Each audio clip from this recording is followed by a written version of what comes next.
यह सोचो जमीन से इंसानों का राज खत्म हो जाए। अब हर रास्ते पर खतरनाक ज़ॉम्बीज़ ने अपना कब्जा कर लिया हो। ये दुनिया अब एक ऐसी दुनिया बन चुकी है जहां आपकी हर सांस, हर कदम मौत के बिल्कुल करीब हो, क्योंकि ये ज़ॉम्बीज़ कोई आम ज़ॉम्बीज़ नहीं रहे। वो बहुत ज्यादा तेज हैं, ज्यादा इंटेलिजेंट हैं और बहुत ज्यादा खतरनाक भी। लेकिन इस खौफनाक दुनिया में कुछ लोग अब भी हैं जो न सिर्फ जिंदा हैं बल्कि जिंदगी के मजे भी ले रहे हैं। वो कौन से लोग हैं और वो कैसे सर्वाइवल करते हैं? आइए बढ़ते हैं मूवी की तरफ। फिल्म की शुरुआत में हमें ज़ॉम्बीज़ के बारे में बताया जाता है। कुछ ज़ॉम्बीज़ बहुत बेवकूफ हैं, उन्हें कुछ भी मालूम नहीं होता। वो खुद को ही मार लेते हैं और बड़ी आसानी से मर भी जाते हैं। लेकिन कुछ ज़ॉम्बीज़ ऐसे भी हैं जिन्होंने खुद को बेहतर बना लिया है। ऐसे ज़ॉम्बीज़ इंसानों को मारने के लिए किसी भी हद तक जा सकते हैं, यानी उनके पास दिमाग भी है, वो इंसानों को मारने का प्लान भी बना सकते हैं। कुछ ज़ॉम्बीज़ ऐसे भी हैं जो चुपके से शिकार करना सीख चुके हैं। ऐसे ज़ॉम्बीज़ को निंजा ज़ॉम्बीज़ कहा जाता है। हम देखते हैं कि कोलंबस, विचिटा, टलाहैसी और लिटिल रॉक सभी एक साथ एक व्हाइट हाउस में रहते हैं। वहाँ ये सभी लोग बहुत खुश हैं, सिवाय लिटिल रॉक के, क्योंकि लिटिल रॉक इन लोगों के साथ रहकर बोर होने लगी थी। वो चाहती थी कि उसके साथ उसकी ही उम्र के लोग हों। लिटिल रॉक टलाहैसी के साथ बड़ी हो रही होती है, इसीलिए टलाहैसी उसे अपनी बेटी की तरह मानता है। अगले दिन क्रिसमस था, इसलिए टलाहैसी लिटिल रॉक को एक कीमती तोहफा देता है। ये तोहफा कभी एक बादशाह ने अमेरिका के राष्ट्रपति को दिया था। कोलंबस विचिटा को शादी के लिए प्रपोज करता है क्योंकि वो उसे बहुत प्यार करता था। लेकिन विचिटा अब तक कोलंबस के लिए इतनी संजीदा नहीं हुई थी, इसीलिए वो उसका प्रपोजल एक्सेप्ट नहीं करती।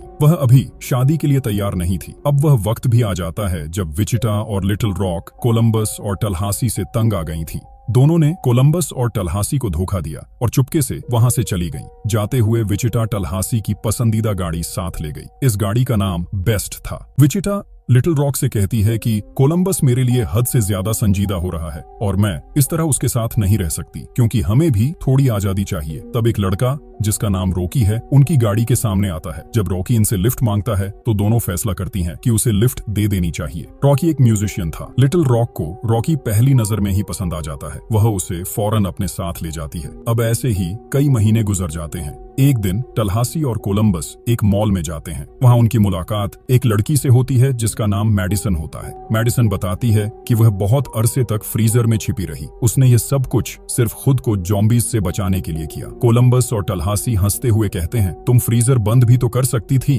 मैडिसन भी उनके साथ जाना चाहती थी क्योंकि वह बहुत अरसे से बिल्कुल अकेली थी। टलहासी उसे अपने साथ ले जाने के हक में नहीं था, लेकिन कोलंबस मैडिसन को बताता है कि अब वह व्हाइट हाउस में रहते हैं। यह सुनकर मेडिसन कोलंबस के पीछे ही पड़ जाती है। इधर टलहासी को कोई अजीब सी आवाज सुनाई देती है। कोलंबस भी कमरे से बाहर आ जाता है। दरवाजा खोलते ही इन दोनों के सामने विचिटा खड़ी थी। विचिटा को वेपन्स के बारे में सब पता चल चुका होता है। वह बताती है कि लिटिल रॉक भी एक नोट छोड़कर कहीं चली गई है। उन्हें से एक लड़का मिलता था जो म्यूजिशियन था। वह लड़का वेपन्स के सख्त खिलाफ होता है। वह किसी किस्म का कोई वायलेंस नहीं करता था। ऐसे लोग टलहासी को बिल्कुल पसंद नहीं जो वेपन्स से दूर रहते हैं। रॉकी ग्रेसलैंड नामी एक जगह जाना चाहता था, लेकिन लिटिल रॉक उसे वहां जाने से रोकती है। लेकिन रॉकी लिटिल रॉक को अपने साथ जाने के लिए मना लेता है। इसीलिए अब रॉकी लिटिल रॉक को अपने साथ ले जाता है। अब टलहासी, विचिटा और कोलंबस को यकीन हो चुका था कि लिटिल रॉक बिल्कुल भी सुरक्षित नहीं है। इसके साथ कुछ भी गलत हो सकता है, इसलिए उसे ढूंढना बहुत जरूरी है। इधर विचिटा और कोलंबस आपस में बात कर रहे होते हैं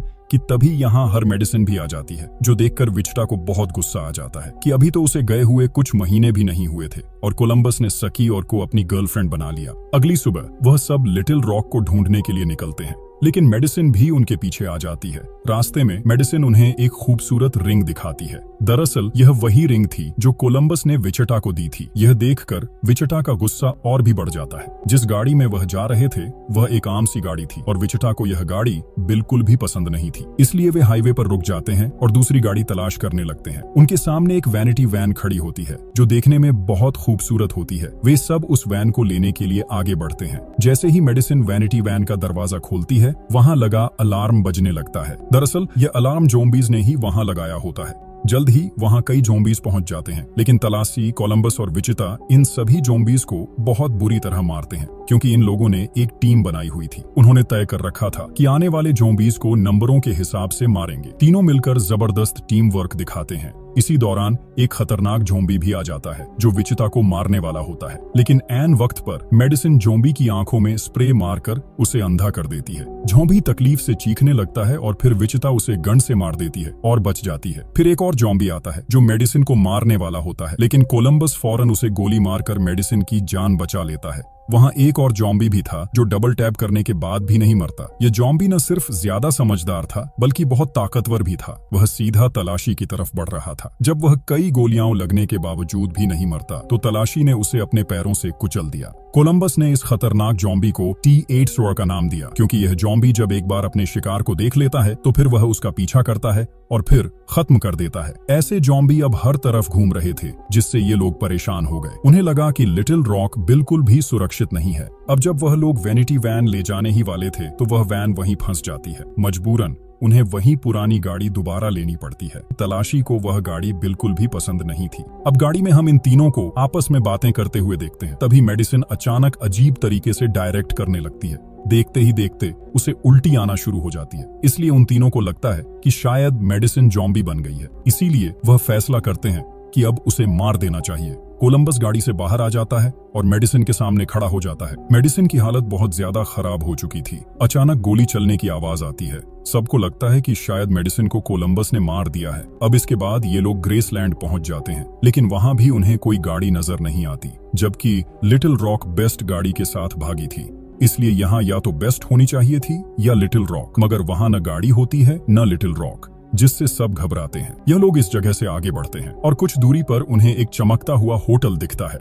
ये तीनों वहां पहुंचकर बेस्ट को देखते हैं और उन्हें लगता है कि शायद लिटिल रॉक भी यहाँ हो सकती है। ये होटल उन्हें बिल्कुल हैरानकुन लगता है और वहां बहुत सारी पुरानी चीजें रखी होती हैं। तलाशी यहाँ एक पियानो बजने लगता है, जबकि विचिता होटल में अपनी बहन को तलाशने लगती है। इसी दौरान एक लड़की आती है जिसका नाम न्यूडा होता है। वह तलाशी पर हमला करने वाली होती है, लेकिन तलाशी उसे बताता है कि हम जिंदा हैं और हम यहाँ लिटिल रॉक को ढूंढने आए हैं। न्यूडा सबको बताती है कि लिटिल रॉक एक लड़के के साथ यहाँ आई थी। वह लड़का हथियारों से बिल्कुल नफरत करता था और दोनों कुछ दिन पहले यहाँ से चले गए थे। उन्होंने बेस्ट को साथ नहीं लिया क्योंकि उस लड़की को यह गाड़ी पसंद नहीं थी। यहाँ रॉकी लिटिल रॉक को एक जगह ले जाता है जिसका नाम बीबी लोन होता है। ये एक ऐसी जगह है जहाँ कोई वायलेंस नहीं होता और लोग बहुत सुरक्षित तरीके से रहते हैं। रॉकी यहाँ पहुंच चुका होता है जहाँ किसी भी तरह का हथियार लेकर प्रवेश नहीं कर सकते। हथियार बाहर ही छोड़ना पड़ता है। अंदर पहुंचने के बाद लिटिल रॉक देखती है कि उसकी गन को पगला दिया गया है और लोगों ने उससे एक पंडाल बना लिया है। यहाँ तलाशी और नोएडा के बीच भी कुछ काम चल रहा होता है। अगली सुबह जब दोनों जागते हैं, तलाशी एक अजीब सी आवाज सुनता है। जब वे सब बाहर जाते हैं ताकि आवाज सुन सकें, तो उन्हें पता चलता है कि किसी ने उनकी गाड़ी बेस्ट के ऊपर एक बहुत बड़ी मॉन्स्टर ट्रक चढ़ा दी है। ये व्यक्ति बिल्कुल तलाशी जैसा लगता है और इसका साथी बिल्कुल कोलंबस जैसा होता है। इस वजह से कोलंबस और यह दोनों अच्छी तरह मेलजोल कर रहे थे। दोनों अपने कानूनों के बारे में बात करना शुरू करते हैं, जिनके नाम थोड़ा अलग होते हैं, लेकिन उनका उद्देश्य एक ही होता है। इसके बाद ये लोग T800 के बारे में भी बात करते हैं कि ये ज़ॉम्बी पहले से ज्यादा खतरनाक हो गए हैं। अब जब ये सब लोग इकट्ठे बैठते हैं, दोनों अपने साथियों की तारीफ करना शुरू कर देते हैं। बात करते हुए फिर से उन्हें ज़ॉम्बियों की आवाज सुनाई देने लगती है। दरअसल ज़ॉम्बी मॉन्स्टर ट्रक को देखने के बाद यहाँ पहुंचे थे। फ्लैग और उसके साथी को इन लोगों के सामने होशियारी दिखानी थी, इसलिए बिना मदद के दोनों बाहर निकल जाते हैं। असल में ये T800 वाले ज़ॉम्बी थे जो इन दोनों से कहीं ज्यादा ताकतवर थे। दोनों ज़ॉम्बियों को मारकर अंदर पहुंचे, लेकिन फिर नोएडा को फ्लैग के हाथ पर एक ज़ॉम्बी का काटा हुआ निशान मिलता है और देखते ही देखते वह उल्टियां करने लगता है और तुरंत ही यह भी बता देता है कि ज़ॉम्बी ने हम दोनों को भी काट लिया है। दोनों ज़ॉम्बी बन चुके हैं और वो भी T800 वाले ज़ॉम्बी में बदलने के बाद दोनों कोलंबस और तलहासी पर हमला करने लगते हैं। ये सभी उन दोनों ज़ॉम्बियों को मारने की बहुत कोशिश कर रहे थे, लेकिन ये दोनों ज़ॉम्बी बहुत ताकतवर और ज़हीन थे, इसीलिए उन्हें मारना बहुत मुश्किल था। आखिरकार चारों मिलकर इन दोनों ज़ॉम्बियों को मार देते हैं। अब जब ये सब लोग लिटिल रॉक को ढूंढने जा रहे हैं, विचिता और कोलंबस को लगा कि शायद तलाहसी न्यूड को अपने साथ ले जाएगा, लेकिन तलाहसी कहता है कि नहीं बेटा, वो मेरे काबिल नहीं है। और यहाँ न्यूड भी उन्हें सीधा बाय कहती है और तलाहसी को एक रिंग देकर कहती है कि अगर वह जिंदा बचा तो उसे मिलने जरूर आना। तलाहसी सोचता है कि वह इस मॉन्स्टर ट्रक को कंट्रोल करेगा, लेकिन क्लासी को मॉन्स्टर ट्रक चलाना नहीं आता और फिर से अब उन्हें अपनी पुरानी गाड़ी में ही जाना पड़ता है। रास्ते में वह एक आइसक्रीम ट्रक देखते हैं जिसमें उन्हें मेडिसिन मिलती है जो बिल्कुल ठीक थी। गाड़ी रोकने के बाद मेडिसिन उनकी गाड़ी में आती है। सब पूछते हैं कि हमने सोचा था कि तुम जॉम्बी बन चुके हो, तो मेडिसिन कहती है कि नहीं, मैं जॉम्बी नहीं बनी, मैं किसी चीज से एलर्जिक हो गई थी। जैसे ही मैंने स्नैक खाया मेरी एलर्जी एक्टिवेट हो गई और उसके बाद मुझे तुम सब की बहुत याद आई। आखिरकार ये सब लोग बेबीलोन तक पहुंच चुके थे।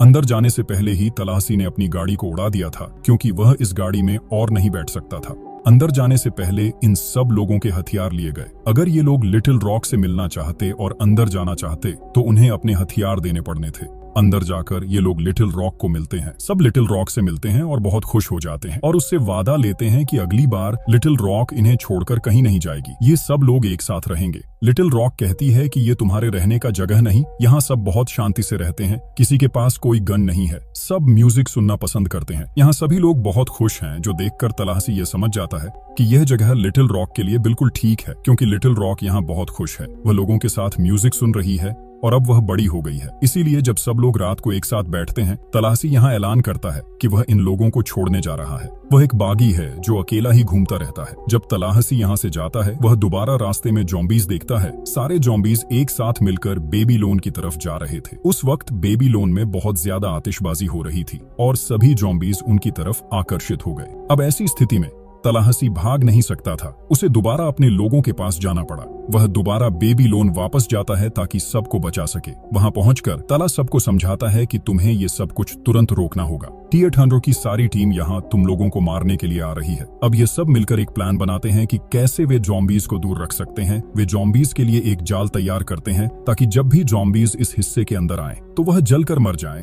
वह एक बड़े दायरे में आतिशबाजी का सामान रखते हैं ताकि झोंबी इस जगह तक पहुंचे। अब धीरे धीरे झोंबी आगे बढ़ने लगते हैं। जब झोंबी एकत्रित होना शुरू होते हैं तो यह चारों मिलकर उन पाइपों के अंदर आग लगा देते हैं, जिसकी वजह से फ्यूल टैंक से एक बहुत बड़ा धमाका होता है। बहुत से झोंबी मारे जाते हैं और ये लोग सोचते हैं कि ये लोग जीत गए, लेकिन अभी भी झोंबी खत्म नहीं हुए थे, क्योंकि पीछे से और ज्यादा झोंबी आ रहे थे। अब इन्हें जरूरत थी प्लान बी की। ये चारों एक ऐसे टावर में खड़े हों जहां से ये भाग भी नहीं सकते थे। ये लोग जितने भी झोंबी का मुकाबला कर सकते थे वो कर चुके थे, लेकिन झोंबी ने उन्हें घेर लिया था और तलाहसी को पता था कि अब ये लोग जिंदा नहीं बचेंगे। और फिर एक चमत्कारी तरह निविड़ा वहां आ जाती है। वह अपने मॉन्स्टर ट्रक से बहुत से झोंबी मार देती है, इन चारों को बचाती है और उन्हें अपनी गाड़ी में बिठा लेती है। और फिर से उसने अपने मॉन्स्टर ट्रक से बहुत से झोंबी मारे, लेकिन एक बार वह मॉन्स्टर ट्रक उलट जाता है और उन्हें गाड़ी से बाहर आना पड़ता है। ये लोग इस इमारत के सामने खड़े होते हैं और झोंबी आने वाले होते हैं, लेकिन ऊपर से मेडिसिन और रोकी नहत सा सामान फेंकना शुरू कर देते हैं, जो झोंबी पर गिरता है और झोंबी मरने लगते हैं।